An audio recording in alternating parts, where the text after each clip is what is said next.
Hi, this is Alyse with eXp Realty again, and I'm getting questions all the time about real estate here in San Antonio, which I'm always happy to help, and I'm happy to get those questions. And if I don't happen to answer your question in this video, please feel free to reach out to me, 210-857-9615. And one of the questions that we get, and we actually like people to ask us up front, is will the seller pay for some or all of my closing costs? Most items in a contract are negotiable. So this could go back and forth, and we just have to figure out what everybody's going to be happy with at the end of the day.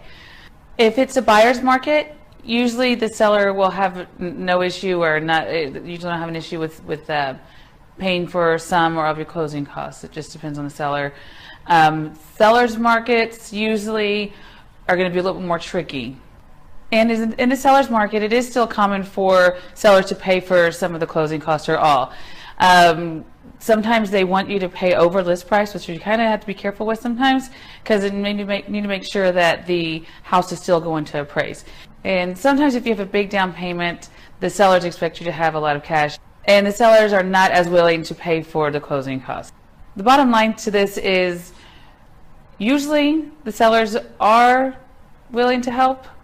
I will say not all the time, but we can negotiate the contract and see where we go from there. And if I didn't answer your question, please feel free to reach out to me. Also, feel free to reach out to me if you'd like to learn how to shave off $100,000 of your mortgage payments and pay your house off in 10 to 12 years. Thanks. Have a good one.